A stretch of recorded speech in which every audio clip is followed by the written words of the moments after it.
Good day. The MyMC Education Series is free and open to the public, so we encourage you to spread the word and invite your family and friends to participate. We host approximately 6 to 8 of these programs a month, varying in different topics. This program will last about an hour. You might feel you have questions, feel free to put them in the chat box and we can address them during or at the end of our program. Thank you again for joining us today. And now I'd like to introduce our speaker from my personal bookkeeper. It's Jackie Melinger and Lisa Lipton. Thank you for joining us today. They're going to be talking about communicating with your healthcare providers. Jackie is the owner of my personal bookkeeper and co-owns 3 local home instead franchises with her husband, Michael. She has worked in the senior care industry for more than 20 years and has managed finances for many organizations, people, and family. Lisa is the community outreach and development manager for my personal bookkeeper with more than 20 years in marketing. She creates a nurturing relationship and educates professionals about things like financials and my personal bookkeeper. Today's talk will you can and should prepare an active role in your healthcare by being more prepared for these appointments and conversations. Clear and honest communication between you and your physician or healthcare provider can help you both make informed choices about your health and that of a loved one. In this presentation, you're going to learn some tips for better communication, how to be more proactive. With that, communicating with your healthcare providers, and let's welcome Jackie and Lisa. We're glad you've chosen to attend. And can I get your first name since we're kind of in a small group here?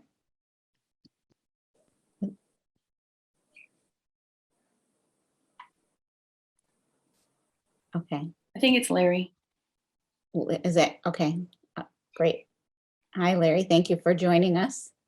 We hope you'll learn some valuable information during today's presentation on communicating with your healthcare providers. And I will turn it over to, still me, sorry. Okay, so just a little bit of information about us, your presenters. I work with my husband for over 20 years. We run my personal bookkeeper. I'm the primary manager of my personal bookkeeper. And as Pam said, we also own 3 home instead caregiving franchises in the Chicagoland area and the North Shore. Previously, in my much younger days, I worked as an admissions manager for nursing homes and then became a nursing home administrator. I try to give back to my community as much as I can, and since I have expertise in finance and senior care, I'm currently the Vice President of Fundraising and Development for my synagogue, as well as the chairperson for the Senior Life Committee. While I share my professional credentials with you, I believe it's just as important to share my personal credentials. And I'm a daughter, niece, wife, mother, sister, aunt, and friend. And it is through these relationships that I have gained the most valuable experiences. I have cared for my parents, my in-laws, and aunts and uncles in many ways. Now I will turn it over to Lisa. Thanks, Jackie. Good morning, Pam and Larry. My name is Lisa Lipton, and as Pam mentioned, I'm the Community Outreach and Development Manager, which is basically a fancy way of saying that I'm responsible for the marketing. My main role is really to educate people such as yourselves and Pam and the rest of the North Suburban YMCA team about who my personal bookkeeper is and the services that we provide, as well as assisting in support of our daily operations. As Pam mentioned, I have over 20 years of marketing, over 20 years, not up to 20. I've been doing this for a long time of marketing experience working for various consumer-based companies. Also, I've done some volunteer work for the American Cancer Society, the Longevity Foundation, and Pilsen Junior Tennis Camp. And as Jackie mentioned, just as important are our personal roles. So I'm daughter, sister, niece, aunt, and a friend. Before we jump into the presentation, based on the slide that Jackie just put up, I wanted to tell you a little bit about my personal bookkeeper. We provide our clients with help managing and organizing their day-to-day financial and household affairs. So some of our most requested services include bill pay, which could be either manual writing of checks or online bill pay. We can also help our clients get set up with auto pay if you're not already. A popular topic right now, since tax time has begun, is getting our clients ready for filing their taxes through helping them get organized. So getting important documents together for the accountant, and we'll work directly with the accountant to make sure he or she receives what they need in a timely manner. We can also help with insurance claim management, which of course would be related to the topic we're talking about today. If you've got explanation of benefits and there's issues and you have questions on claims, we can help resolve some of those. We also do mail reviews, so we'll go through our clients' mail and decipher what's junk mail and what's important. As you probably know, a lot of important mail or mail that looks important could end up being junk mail. We don't want you to go down the rabbit hole and get scammed. We can also help with filing. So whether that's creating a physical filing system in your home or digitally in the cloud. And lastly, I wanted to mention, related to today's presentation, we can help you get set up on your healthcare system's online portal. Most like North Shore, Northwestern, Rush have their own portals, and if needed, we can help our clients access those portals and make sure you're communicating with your provider. But all of these services I mentioned are customizable based on our clients' needs. We do provide a free, no obligation 1-hour consultation. And certainly if you want more information, please feel free to reach out to Jackie or myself, or you can visit our website at mypersonalbookkeeper.com.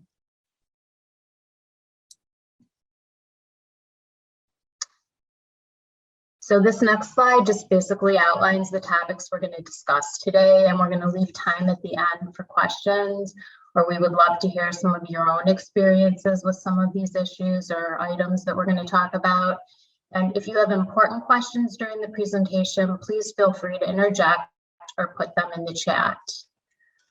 We'll start out talking about preparing for doctor's appointments and then head into keeping track of healthcare information. We'll talk a little bit about telehealth, also the necessary documents you need to share with your doctor potentially. Also how to advocate for yourself and the importance of doing that. And lastly, when there's any follow-up required, we'll talk about that as well. So how often do you have a doctor's appointment and just kind of run out the door to get there on time without thinking too much about what will happen during the appointment? Most of us don't plan this out. Do you often leave an appointment and realize you forgot to ask a question or mention some strange symptom you've been having? Well, if you take time in advance to prepare, you will have much better outcomes from your appointments. Think in advance about scheduling a good time for the appointment. Is it difficult for you to make a morning appointment, or is that not your most clear time of day? Does your doctor get really backed up as the day goes on? Maybe you're better off going in the morning so that you're not waiting as long. Or does the doctor stay longer if you're the last appointment and you need some time to talk? Take these things into account and try to schedule your appointments accordingly. Make sure you allow yourself enough time to get to your appointment on time. The worst is to be running in frantically, knowing you're running a little bit late. Allow for traffic, allow for parking. Make sure you think about that part and getting in. And quite often we get there and we need to use the bathroom before we go in to see the doctor. So we should think about that too. Things we don't always think about in advance. It's always best to arrive a few minutes early. Your practitioner and the staff will appreciate you sticking to the schedule, and this will allow you the full time for your appointment. During these times of COVID, there might be paperwork or an advanced check-in that's necessary to make sure you don't have any symptoms. Take the time to do this in advance so the record is there before you arrive. It'll make things a little smoother. Do you have specific goals in mind for this appointment? If it's a specialist that you're seeing and you want to learn your options or you're getting a second opinion, make sure you jot down what it is you're trying to achieve and check that list while you're in the appointment. Bring your list of current medications. If you think something might be causing side effects, write that down so you remember to tell the doctor. It's always hard to remember these details while sitting on the exam table. It's quite helpful to bring someone else with you, especially if you have a serious health issue to discuss. We tend to become overwhelmed when we're hearing a good deal of information, and sometimes doctors speak so quickly and we can't comprehend everything. So having a family member, friend, caregiver, or care manager is helpful in getting and providing all the necessary information. Do your research before the appointment. Bring your notes and prepare written questions in a format that will allow you to quickly jot down responses. Maybe have a notebook with you with some space in between each question so you have time, an easy way of writing it down. And don't be afraid to ask the doctor for clarification.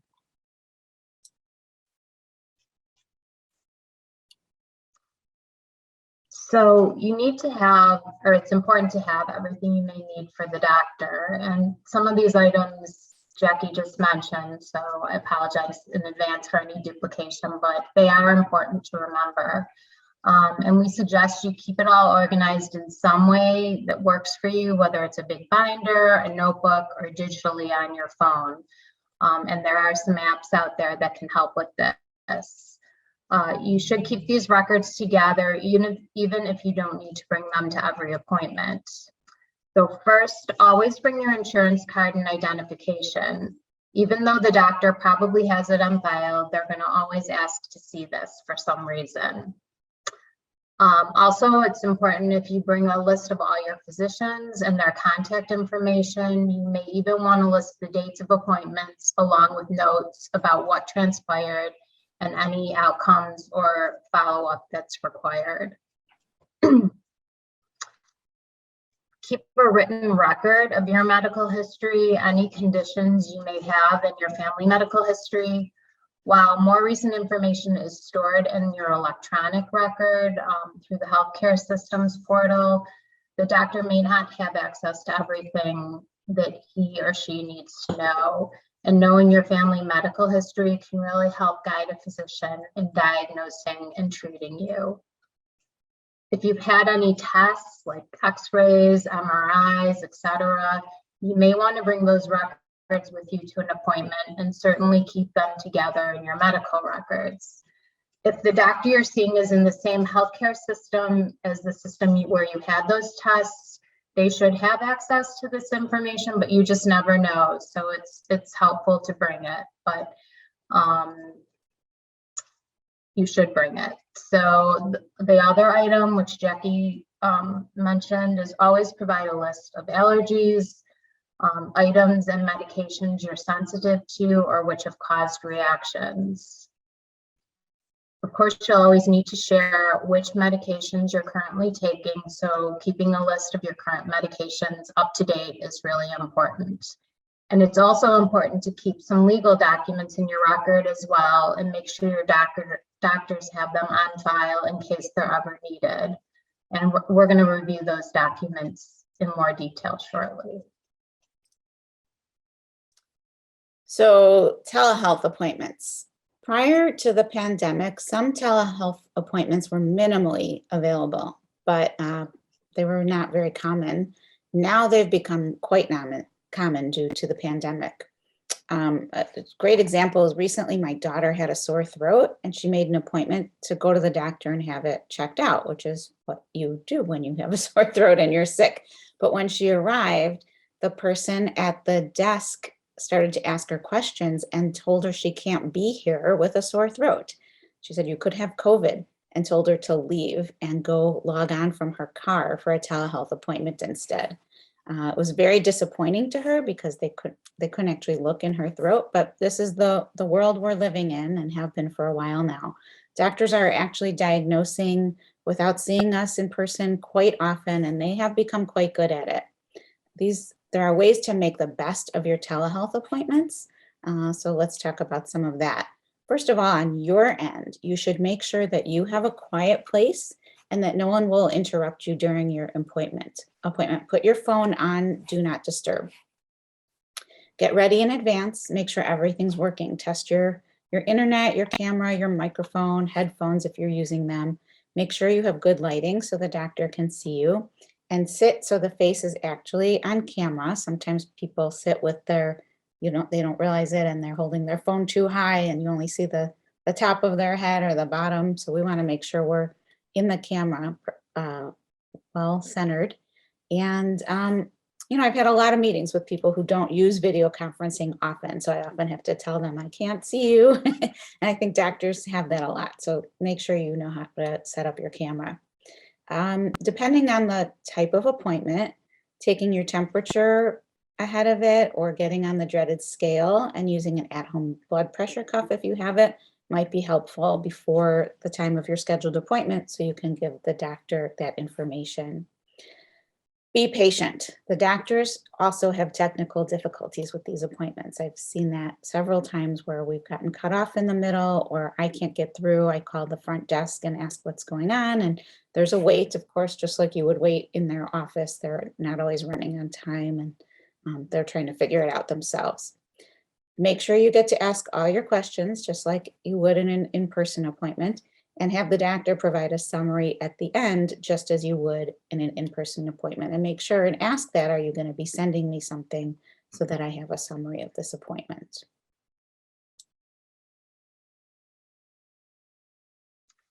So as I mentioned earlier, there are some important legal documents to have signed and in your medical record.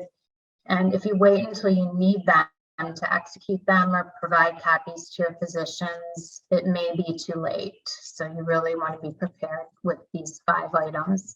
The first is power of attorney for healthcare.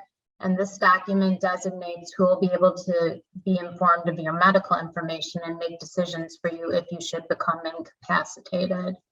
If you've ever dealt with an aging parent, it can be really frustrating when you call the doctor to understand what they've told your parent and the doctor isn't legally able to share any information with you.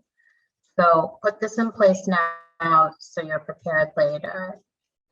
The second item or document is power of attorney for property. And this document is like the one for healthcare, but it designates who will manage your finances and material items. So this person will be able to access your bank accounts and pay your bills for you, as well as make financial decisions if you're unable to. You may not need to provide this to your doctor, but it's helpful to keep a copy in your records just in case. The third document is called a POLST, and what that stands for is Practitioner Order for Life-Sustaining Treatment. And this document is signed by a physician and it gives very specific directives on life-sustaining treatments. This is considered a medical document or order and should be discussed with the physician before signing. It includes the decision on whether to perform CPR, but it also includes other medical interventions such as hydration, artificial nutrition, and hospitalization. The fourth document is called the HIPAA release form, and what HIPAA stands for is Healthcare Information Portability Accountability Act. A lot of words. But basically each doctor that you see is going to provide information on how they keep your records private and ask you to sign it. You can also sign a release form that allows you to designate someone who is authorized to receive your medical information if they're not your power of attorney. But basically this document is designed to protect your privacy and make sure that nobody who isn't authorized gets your medical information. The last document we wanted to mention is an advance directive and living will. Advance directives and living wills provide guidance on future life-sustaining and end-of-life treatments in the event you're unable to communicate. These are not the same as the POA or the POLST. They provide guidance to your POA, so it also needs to be signed by you and a witness. And it's important to have these to make sure your POA and other loved ones are aware of your wishes if and when that should come into play.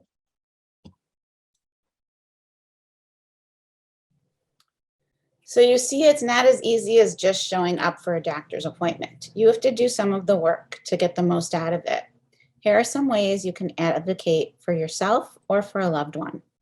Put some effort into scheduling the appointment, like we talked about at the beginning. If you think you will need extra time to talk with your physician, state that when making the appointment and ask them to schedule you accordingly.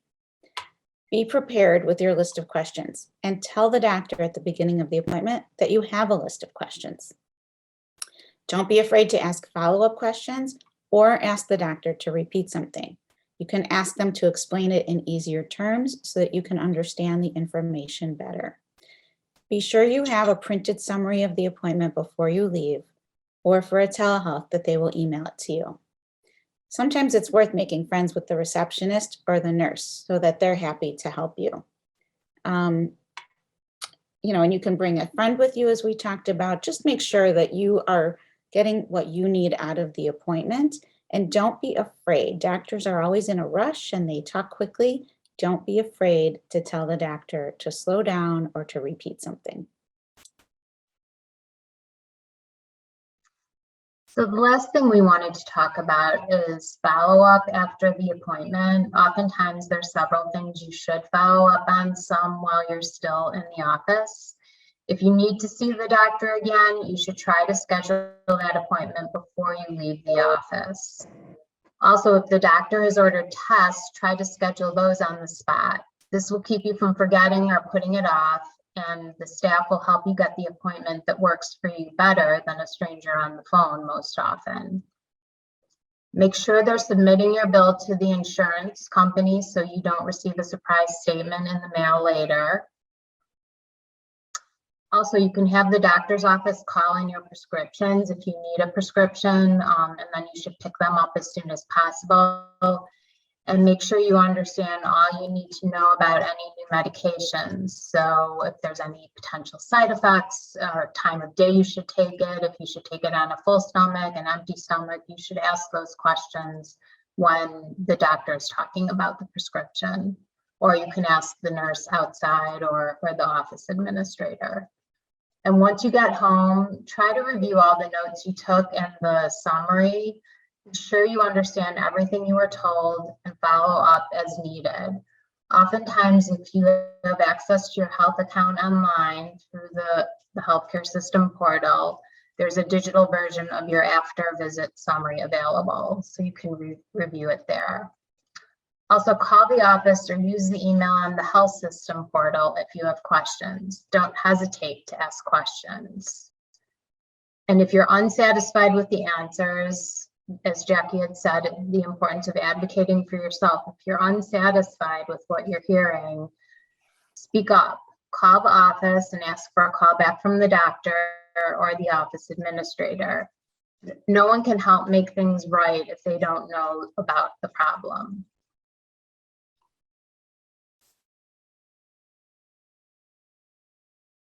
So in summary, here are the things you can do to best communicate with your healthcare providers and get the most of your appointments. Prepare your paperwork, your documents, and your list of questions.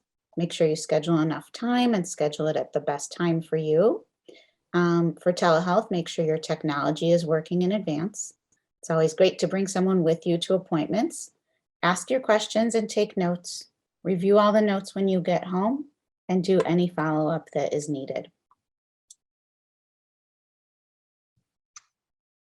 Thanks so much for listening. We hope you found this presentation informative and useful, and we're happy to take any questions you may have now.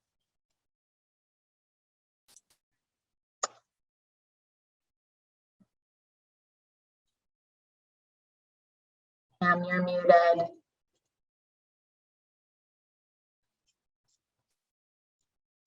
Can I hear you? Pam. You're muted. Sorry. Thank you so much, Jackie and Lisa. Thank you. I have an athletic background, so the whole going with someone coming with you to the doctor's appointment, it was like so important, because I could never remember anything that the physician would or anyone would be telling me, and I'd go home and not remember things. But when I would go with someone on my team, it's like it was like they would also let me know over time too, like what the doctor was saying. So it was kind of like helpful to just have that happen. So Yeah, absolutely. Absolutely. And I find that if I don't write it down or put it in my phone, I forget certain things I wanted to ask the doctor. Yeah, yeah, for sure. Doesn't matter the age, it's all of us. Sometimes they give like a little report to go home with, Right. and that was super helpful too. Yes, definitely. So awesome. Thank you so much for Thank today. you. Yeah, this concludes our YES presentation on behalf of the YES and YMCA. We appreciate for your support. Special thank you to my personal bookkeeper, Lisa and Jackie today. Programs like this are free and open to everyone in the community. So if you like today's program, show your support. Our next program is tomorrow. With IBJI at 7 p.m. That's Wednesday. And my personal bookkeeper will be coming up in the next few months again with another fantastic program. So we hope to see you then. Have a great day, everyone. Thank you.